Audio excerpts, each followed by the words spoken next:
لله رب العالمين وكفى والسلام على عباد الذين اصطفى أما بعد قال الله تبارك وتعالى وما أرسلناك إلا مبشرا ونذيرا حضرات گرامی میں اس بزم پربہار میں سیرت نبی صلی اللہ علیہ وسلم کے متعلق کچھ عرض کرنا چاہتا ہوں اس امید یہ ساتھ میرے باتوں کو بغور سنا جائے جب اسلام تاران کی چوٹیوں سے پھیلنا شروع ہوا تو آپ صلی اللہ علیہ وسلم اپنے روشنی سے دنیا والوں کو منور کرنے لگے تو باطل پرستوں پر خلبلی مچ گئی ساری قوت و طاقت دل و دماغ نور اسلام کو مچھانے میں سر پکڑنے لگے راستے پر کاٹا بچھا کر تکتی ہوئی زمین پر سلا کر آگ کے انگاروں پر لٹا کر پھانسی کے پھندوں پر چلا کر گھر بار اجاڑ کر آپ صلی اللہ علیہ وسلم کی آواز کو دبانے کی کوشش کرنے لگے حضرات سہنسائے حجی نبی محرم کا مہینہ ہے کہ مکہ کے تمام لیڈروں نے مل کر ایک میٹنگ کی ابو جہل نے پورے قوم کو للکارا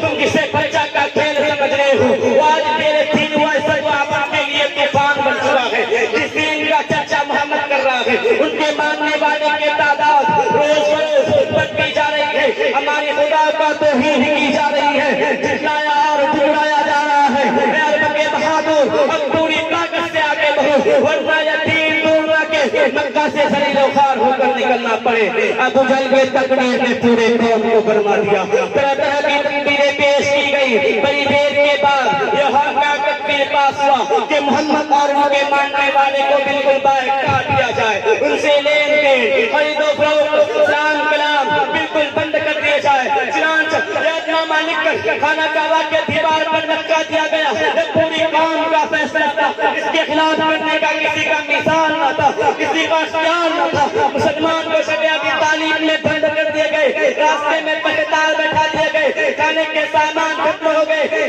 کے چھالے اور پتے کو کھا کھا کر کاٹا چلا کر دین کاٹنے لگے صرف ایک دن کے لیے ایام حج پابندی ہٹا دی گئی مسلمان گھاٹی سے باہر آ گئے کپڑے پھٹ گئے آگے پھٹ گئے قدم لڑکھا رہے تھے قربان جائے ان مسلمانوں پر جس کی زبانوں پر کوئی شکایت نہ تھا مسلمان کا خطا دیکھ کر کفار کہہ لگا رہا تھا اور کہہ رہا تھا کہ تم اپنا دین کو کیوں چھوڑ رہے ہو تم کیوں برباد ہو رہے ہو مگر مسلمانوں نے جواب دیا اے کفار سن لو ہم اپنا چکے ہیں ہم اقرار محمد کر چکے ہیں ہم انوار محمد سے پیسے آ چکے ہیں ہمیں غفار محمد نے رہو کر دیا لہذا ہم طوفان سے ٹکرا سکتے ہیں خون کا دریا بہا سکتے ہیں آگ کے بستر پر سو سکتے ہیں بھوک سے تڑپ تڑپ کر دم توڑ سکتے ہیں مگر مصطفیٰ صلی اللہ علیہ وسلم کی انکار نہیں کر سکتے اس ابتدا و آزمائش کے پورے 3 سال مکمل ہونے والے ہیں خوراکیں ختم ہو گئے درد کے چھالے اور پتے کو بھی ختم کر ڈالے اور بکیاں کے سر سے جوان بھوک سے چکرانے لگے اس گھاٹی کا سب سے چھوٹا بچہ کیے اچانک آتے کھولتا ہے اور اپنی امی سے کہتا ہے